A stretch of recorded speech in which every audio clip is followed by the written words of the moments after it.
Sejak 2 pekan terakhir, jenazah terpapar COVID-19 yang dimakamkan di TPU Mangunjaya, Tambun Selatan, Bekasi melonjak drastis. Karena dalam sehari ada 15-20 jenazah yang dimakamkan, ketersediaan lahan pun semakin menipis.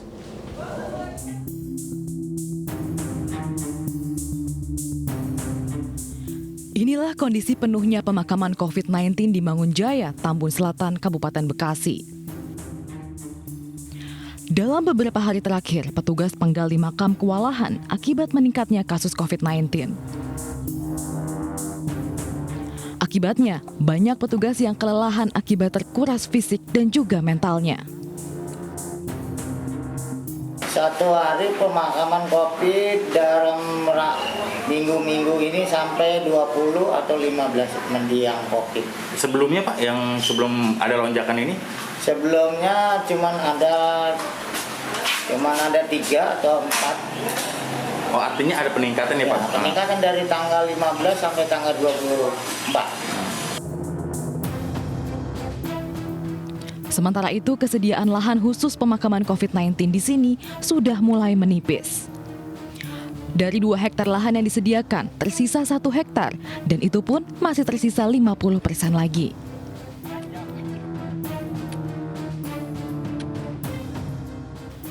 Dari data TPU Mangunjaya, tercatat ada 1.200 warga yang dimakamkan di pemakaman khusus COVID-19 sejak awal pandemi pada 2020 hingga 2021.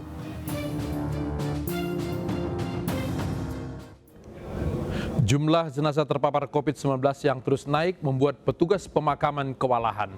Penggalian dilakukan dengan menggunakan alat berat.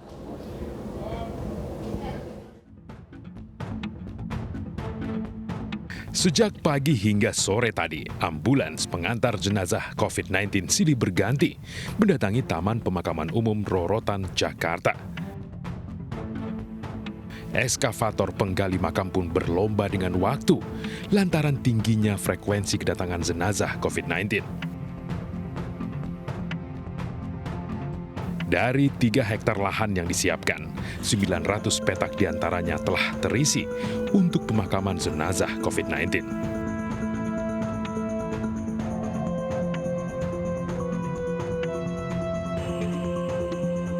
Di Semarang, Jawa Tengah, lonjakan kasus COVID-19 juga berimbas dengan tingginya frekuensi pemakaman di TPU Jatisari, Mijen. Dalam satu hari, tidak kurang dari 17 jenazah pasien COVID-19 dimakamkan di sini.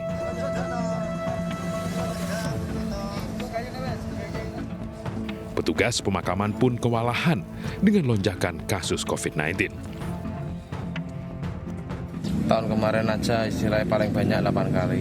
Di minggu ini, di dalam minggu ini lah, 3 minggu ini sehari semalam bisa sampai 17 kali. Mengantisipasi tingginya angka kematian, pemerintah Kota Semarang menyiapkan lahan seluas 16 hektar untuk pemakaman jenazah COVID-19.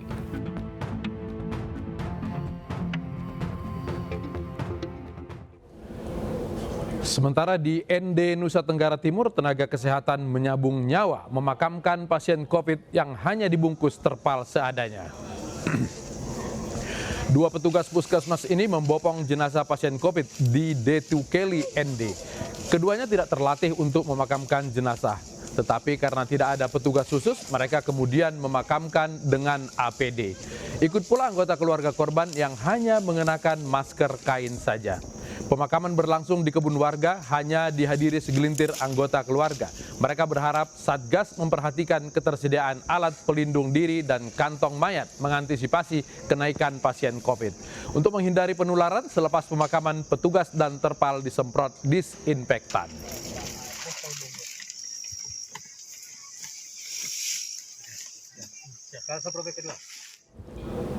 Penggunaan alat tes genose untuk menjadi syarat perjalanan menjadi pro kontra. Hal itu muncul di tengah lonjakan kasus COVID-19 yang semakin menggila.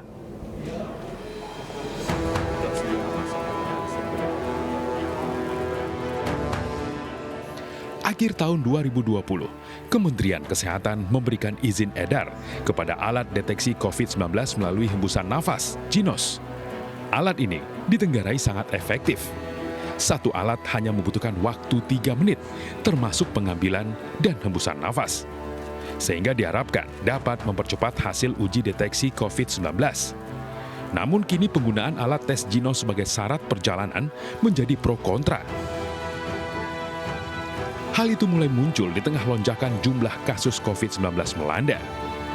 Yayasan Lembaga Konsumen Indonesia atau YLKI meminta pemerintah untuk menghapus penggunaan Jinos sebagai syarat perjalanan. Alasannya, Jinos memiliki akurasi yang rendah. Senada dengan YLKI, ahli biologi molekuler Ahmad Rusdan Utomo mengatakan penghentian itu dilakukan untuk menunggu hasil validasi eksternal dari peneliti independen. Bahkan Utomo menduga ledakan kasus COVID-19 yang terjadi belakangan ini akibat dari penularan orang yang bepergian. Alat uji berbasis hembusan nafas ini merupakan temuan dari peneliti Universitas Gadjah Mada. Bahkan UGM Sainsis Teknopark sempat kewalahan melayani tingginya permintaan alat deteksi cepat ini. Pro kontra penggunaan Jinos ini menyusul dengan ramainya perbincangan di media sosial. Sejumlah warganet membagikan testimoni para calon penumpang moda transportasi yang menggunakan tes Jinos untuk mendapatkan hasil negatif COVID-19. Tujuannya agar lolos pemeriksaan dengan hasil negatif yang menjadi syarat saat bepergian.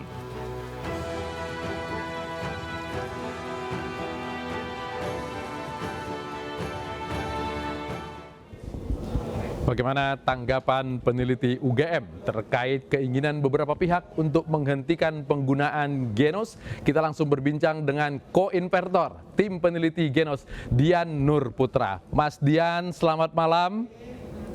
Selamat malam, Pak Latif. Iya, Mas sudah mendengar banyak kalangan yang meminta Genos dihentikan karena akurasinya yang tidak terlalu baik. Tanggapan Anda? Ya, terima kasih Pak Latif.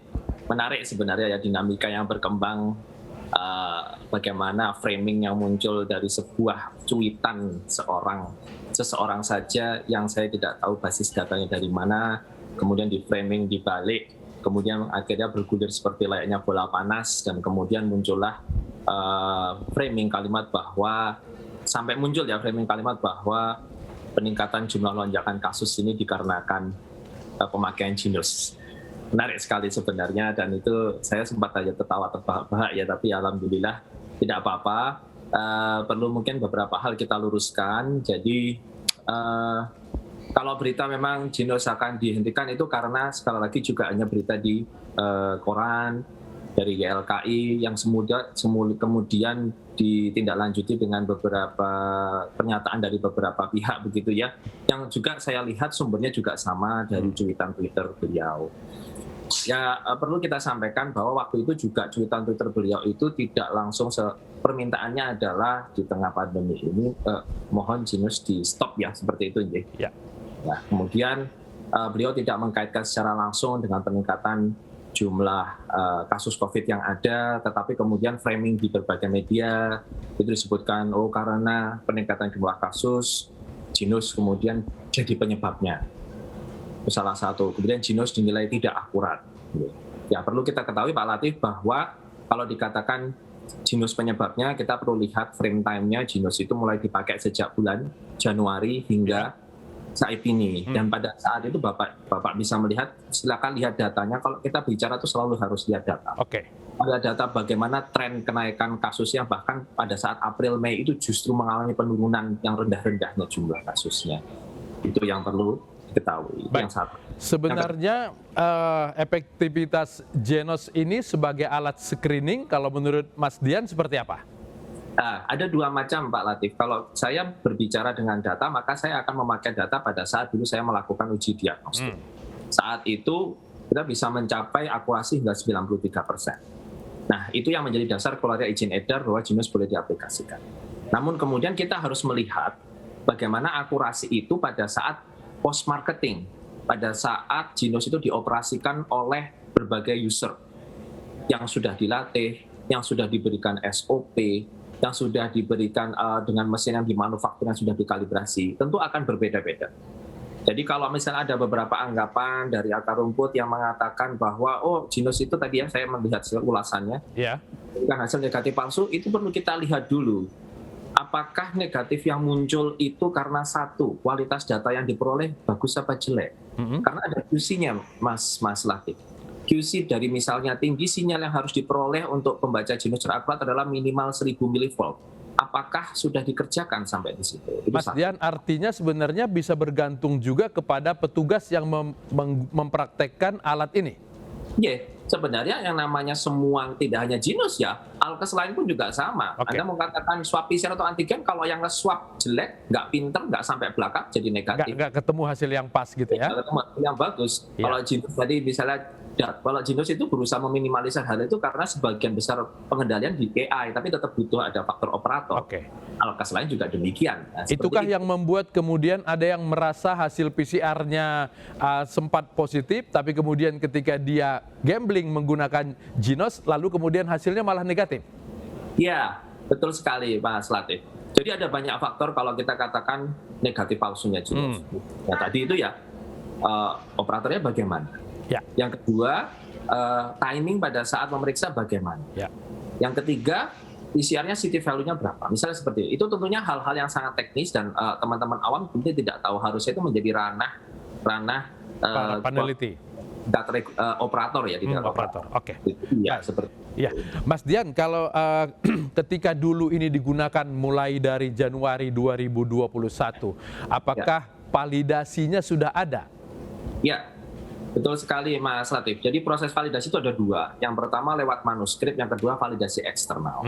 Ya, validasi eksternal saya juga ikut mengkoreksi ya. Dari beliau mengatakan validasi eksternal sudah mulai sejak bulan Februari. Mohon maaf, itu salah. Jadi validasi eksternal kita tuh baru mulai bulan April. Oke.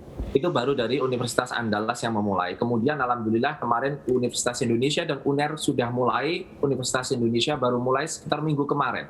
UNER insya Allah akhir Juni ini baru mulai. Kok bisa lama? Mohon maaf, itu namanya juga validasi eksternal untuk penelitian, ada beberapa persiapan.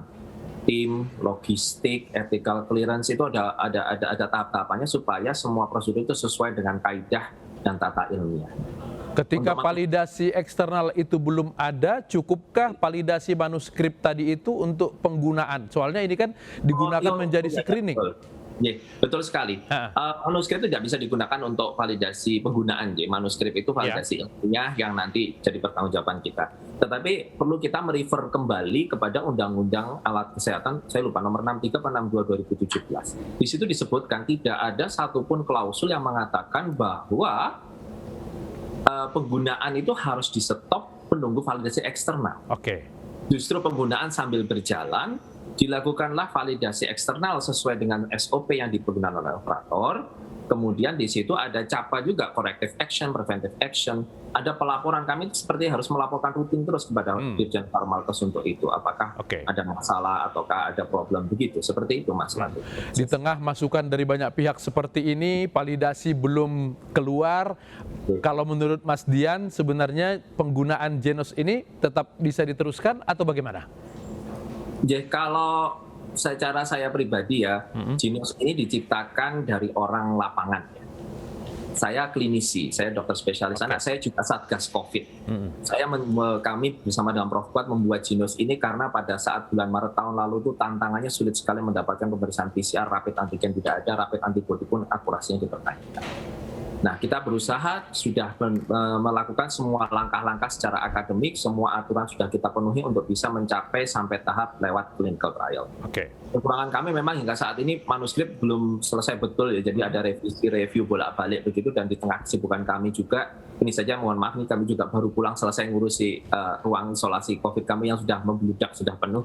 Saya juga bingung bagaimana, tapi kami masih insya Allah masih bisa terus untuk mengawal alat ini dengan harapan alat ini lebih bermanfaat untuk banyak orang, lebih terjangkau untuk banyak orang, dan tentunya jangan lupa Mas Latif, alat ini basisnya adalah dynamic device dengan AI yang terus berkembang database-nya dan makin pintar dengan dilatihnya. Sangat berbeda dengan beberapa alat lain yang sudah statik. Kalau sudah itu ya sudah nggak bisa tidak ada modifikasi lagi. Tetapi alat ini terus dengan makin banyaknya database, termasuk database dari sampel nafas dari orang yang terkena mutasi varian baru itu bisa masuk terus sehingga akurasinya makin baik. Sehingga seharusnya memang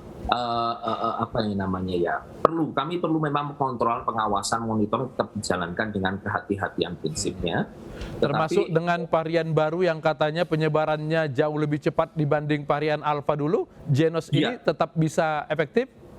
Kalau misalnya kami sudah dapat sampelnya, kebetulan alhamdulillah kami kemarin sudah dapat sampelnya, sampel nafas untuk varian yang baru, kita sudah dapat masuk di database kami, hanya memang jumlahnya harus memenuhi standar minimal berapa orang tertentu, baru itu kemudian bisa betul-betul terbaca oleh AI dengan baik. Tapi karena dengan potensi AI yang ke depan di dunia juga saat ini semua hampir alat kesehatan basisnya mulai AI, tentunya potensi untuk pengembangan Genos dan pemakaian Genos ini menjadi lebih berkembang. Seperti itu kira-kira Mas. Baik, terima kasih Mas Dian, peneliti Genos dari UGM. Mudah-mudahan alat ini bisa menekan penyebaran COVID-19 di Indonesia. Selamat malam.